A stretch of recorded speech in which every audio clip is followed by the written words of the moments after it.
Attention TV eso eni no akaba e de baso. Abusia pacho. So what journey afro we catch this Attention TV e wo. And TV station do wo. E life fashion. E the moral issues e bro. E the social issues e bro. E the political issues. And it's sema yakoso e wo Ghana memo ha say. Na e sema Ghana for super say o ma o man no etno. E some so e de boso mo e Attention TV. Enti aboni na no e de aka say we inspire you more. Attention TV. Attention TV, Facebook, YouTube, Twitter, Patreon. Okohonoma, you like, subscribe, follow, press on notification bell, you comment, then the opposite of any opposite of a now. Never kind, neither did you for fair, Juma, I was still some at the amount. Me Patreon,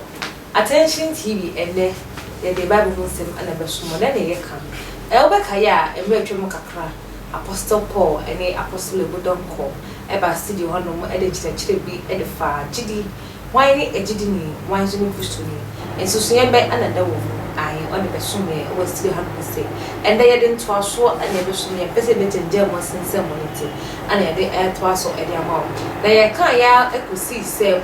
enye obia oye chidi ana wachi bi edi ana ejidi ni dabi efise ebia na nipa no odina midi obi se di posum bidi obi kra di edwa bidi na no nche se na eye gidi ni esa so ebepie mu e kire ye se gidi no enwuma bi ka ho e wo se oye de ka ho na che se oji bidi a wo so ye bi ka ho ene ye behwe ho so kakra na ya komo into se be gidi bidi a ese be bidi ho konkon ai e wo se menya e by force ana se wo se ye kire me se konkon no enunye tinjina nchan awasa wo nya won konkon e ka wo Kristo ni so am be Kristo edie no ama be na chidi funi no e de na wo se me ye wo se me de gide ni be papa ho ana se me de gide ni sense mu na me ye Kristo ni no enko a no anene ye be to aso e wo studio an mo se e ba be jafo aje wo konya ma me ntwa no e be de nsem no e ba hyehyɛ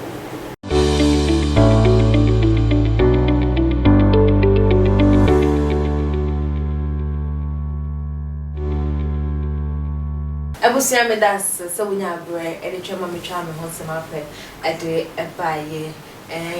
apostle budonko and apostle Paul aye kwado so mu be kire ama yesuaje e woni nko e koso e wo bible mu ana ne o bible ma lente ase ana ne be so me fast da kese e nkoma ko university foundation se osoma sinema me de jumeje e de ebrebo yenko na yefa nkomo twetwe e nkosis bacho mama kwa aba ya na mama did say bia e bako dia bako ene dia bako dia e fine ene dia bako me free kaso me be traffic no me nim say me twa wo fie kakra ntia ene dia eastern traffic na enshada nurse ene nurse sa ngofoko o say ngofoko ko awo ko ene dia say bet say ngofo o tetiem ko wo ai dakro me bi say o ho asem ntia kwa particular no is the dua wa no bia ko yentim se mankasim Yesu Kristo ye bana so ndio poposo ana se ye hwe Ghana ha no mo na kro a wo popopa ene ye kro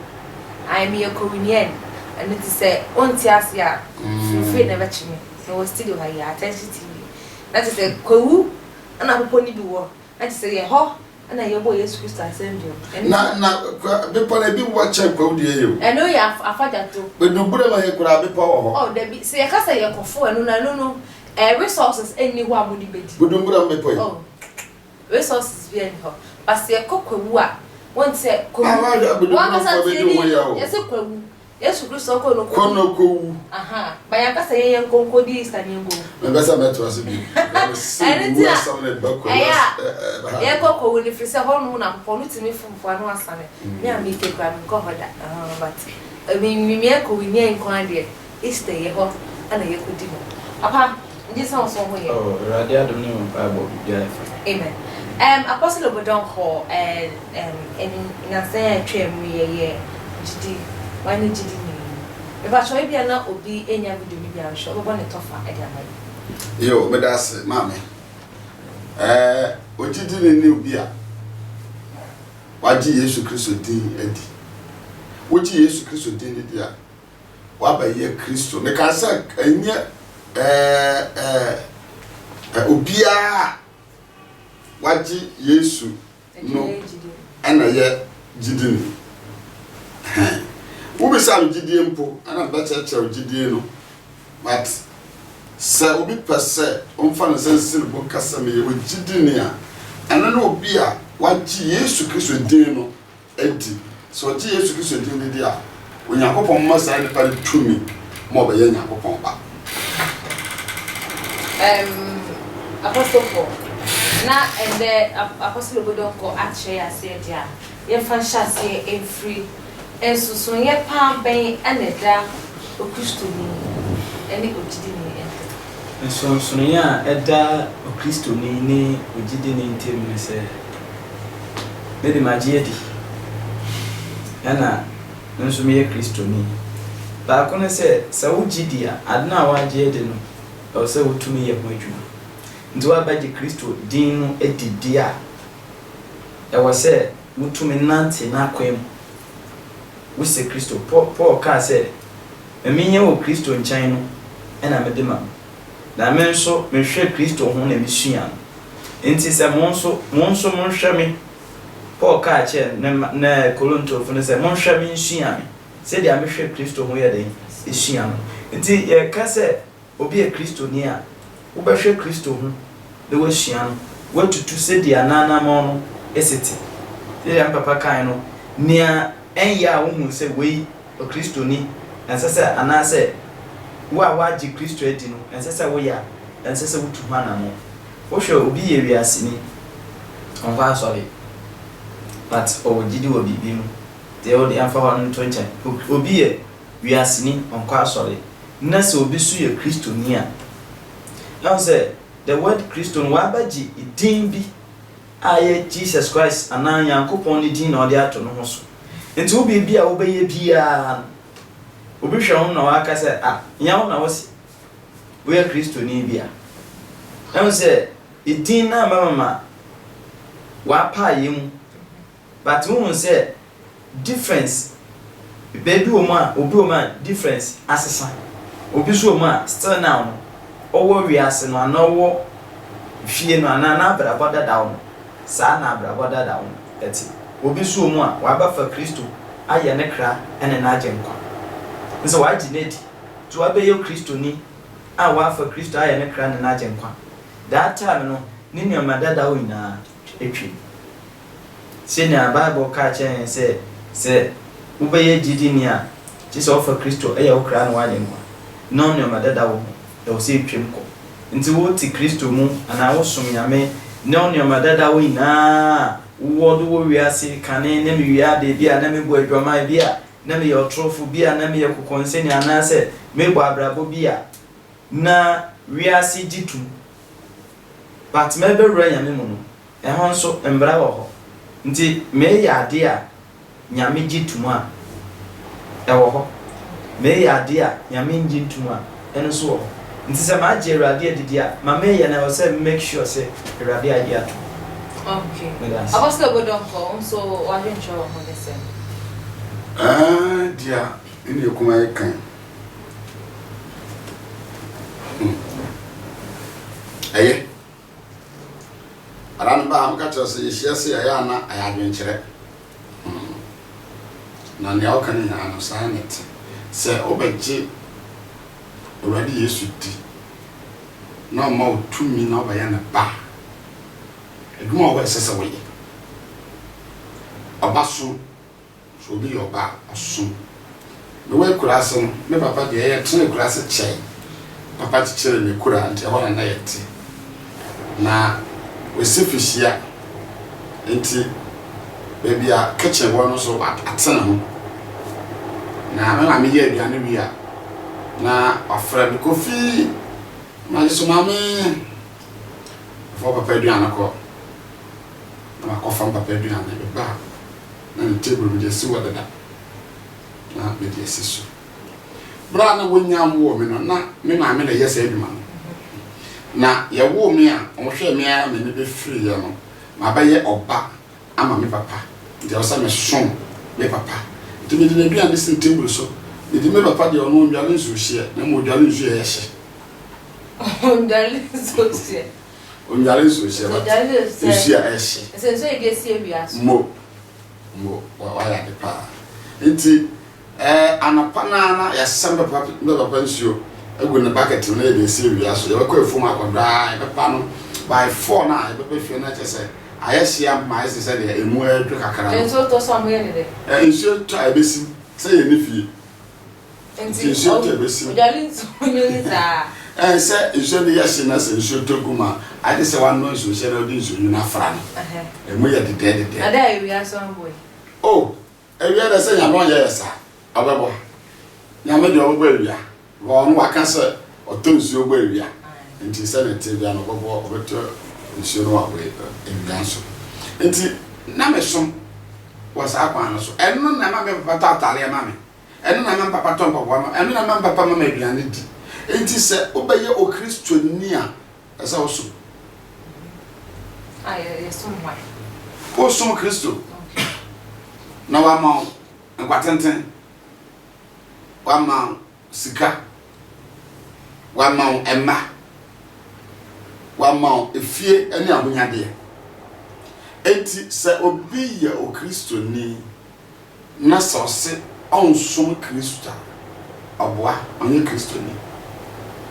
Be a Christian, not on Christo. On your Christian knee. I don't know, can quotation, and never pass a come kakra. Okay. Malkin can fair John chapter 2. Verse 1, and then the 3. Okay. Now, you have to assembly or First John chapter 2. Now, you can't feel the Chamomians. You had this ceremony a decline. A team you Chamomians. Now, say ye did ya shed ye, say ye swap. Also, about your Christian into as I said, would the Christo. Na shede so name o hye say ye say this one to aswe eno ara na ye di hunu say ni no eno na ye on enya wompo wona atwa won hye do sa sister onim Kristo of say sani o si bɔ na bra ne kasa eno na de ye na sɔre ko na de ye o mu ne say bɔ ne bi nim o ye na de so bia we hunu Kristo na wa gineti na osuno to aso verse 4 no se dia o ka se menim no enti obi ka se onim Kristo na oni na hye na oni Kristo ahye so a oyo otorofo na no kra eni na no kra eni mu na obiara odi ensem so ano obiara odi na sem so no Ampara. Onu na Nyankopon do. Ewie payo. We na ye di hunu se ye wo nimu. Sa. Ejo ma asem bi wa ho. Obiala odi na hyede so no. Ana na asam so no. Sa onipa no onu na ye hunu se onim Kristo. Nyankopon do ewie payo e wo nimu. Sa obi do bi onya ne bone. Obi do bi metiwe na me se me do akosia. Na akusha from souls asafo me yefuru ya me yo na mpe tusira akotapala esa se me wo do de manenti me mo tusira mama obi so it is ube ye Kristo ni na wudi Kristo na sede so ana na asam so a dia wo hia no ubi sa na so de no so what you say mama ma os Kristo be na enye simple for mo baby I can kind na verse 15. Is it that be Psalm 50 verse 15? David and Yom Edunum Yima ye Dunum Psalm 50 15 50 verse 15. Okay.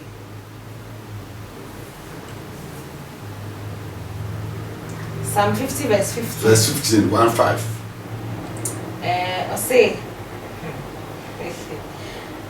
roughly a tree. Okay. Some is everything. Now, from me, Adam.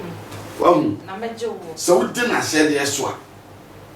I said, not from me, Adam, but I want him. bra niam nko yie bra bae basa bra osu adwaro bra yoroho adwaro bra wo ba bia wo fo din fa wasase so no Onyankopon a wo gye ni di no se frɛ no wasa hia dane mu wo frɛ no wasa hia dane asɛm wo o se frɛ me hia dane na magyew na wahyɛw na wo ba hyɛ no nyam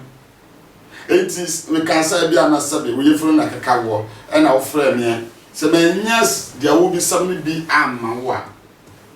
enwie yie mfa no na mo se menya ne a wo bi sam na de ma wo a we ne beje o frɛ me bi max papa ya me hira adan no se ye wo a wo ti ase eti obi ba ye o kristoni a na odi kristo na sam so na hyede a wa hyɛ se ye we manye ye we manye so nipa ni di so a o wa hu hia mu a kristo eboa no kristo egye kristo esuo me mu ahohia brem eso ono akase bie na no akase se okọ ahohia mu a fra me kristo meje wo so na meje wa de memma wo no wa na obehye me nya so ati ase enti kristo ye no enwuma bi a eka ho so wa anya de a and the bible say enya no kora oye kristo ni onje ni ndi so for Fabricam mama de count ne say say ni amisi kan first se wo so wa baji kristo edia enyuma se dia no so for kan enyuma wo baye na ebe kire se wo ye gidini a waji kristo edi ya tale she kan ho ya na mo tu kan ho ya kasa kan ho ya setna blabo ikan nti enyuma no ya di bebre was se ye hwa obi kwa so fie o de ne wo desire konkron but o be fie a niam o show betu me say da ne pay onje kristo ndi ya battle ka e kristo form say obi a oye kristo ni kwa na waje nyame anti na bible say nyamo na wase erade no obehun obokọ oso ahemem na mom ho na wo beye eja no na pede nse waje kristo na didi a senya ya sofo kasa na ose osom ne papa nti ne papa tumi to atare odema no no yankopon ayesom no ana se nyame odenya ye nyina aba ye no obi o so nkwa asole nyame hwe oto nsuma no so yewo akonfo okro yi mu yewo eyifu okro mu yewo abeyifu okro mu obia okro yi mu but nsu eto no ento ngwa so fupe wo fi togo bias ento ngu me fan se ye obi se we oye deken oye eda nti nsu no twa otoma asofo ene edes ana dekenes dabi nsu no togu asase ni nyina aso enti na bible se nia obaji kristo edi na wasom Onyankopon yie no atemu bia yeden eni ho ma no memo mo ansom Awurade ye ya we ne na no asama na ye ka ho se woji Onyankopon dia waji na edi no enwuma ho ha obey enwuma na befiri na asam so nti na ose wankoti asama no anye ade bia a oyeye no na masam no so no de ya ade ina nti gidi na wo baji edi na wadi na chi no eya asam no na ebetumi esi wupi eya asam na ebe chiro na esesa woye ansana waye Yesu ba kono ka che esuafo no se montwen ha kosi se onkonkron no ebeba muso na se onkonkron no ba muso a mo ba ye nioma akase ati nti woje Yankopon dia nyame de osotie mu because osi ye nipedua na asodan nti asodan no eno ani ye nipedua nti osi wo a wo be se asodan no me Awurade me so me den mesel nti gidi no eye adwuma se waje edi se wo be so me Awurade a nyame fie ho na wote no adwuma ho wo be wo fie a adwuma ho oman na yetime no adwuma ho a wo se adwuma ni bi se adwuma ni bi ni se mehu se ni pesa masede when the last na ye ka ho asema pastor bon na ntiasia se mehu se ni pesa be bia enna me kofia me ka se sometime na me ko evangelism be obi a me share ni bia wa busy wo friend cross on time but metumi ka bi e kyerɛ nkɔfo a obetie but